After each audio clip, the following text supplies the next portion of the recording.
Alright, superhero scholars. The close reading of the prologue not only reviewed the story of Romeo and Juliet, reminding us of the plot events and the characters, but it gave us insight into Shakespeare's use of words, his craft and structure. This is important because we will now examine our essential question through Shakespeare's words so that we can prepare more evidence when we make our own arguments as to whether fate or free will guides the events of our lives.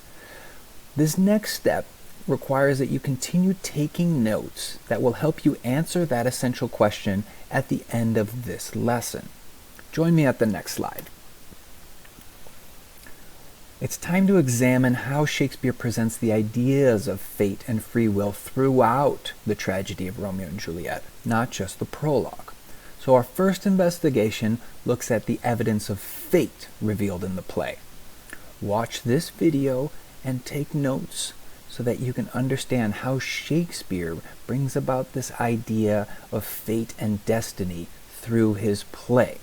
Now, join me on the next slide before you watch this video so that you know the next slide is going to be another video that will help us analyze not only the evidence of fate found in Romeo and Juliet, but also the evidence of free will and choice that is available in the play.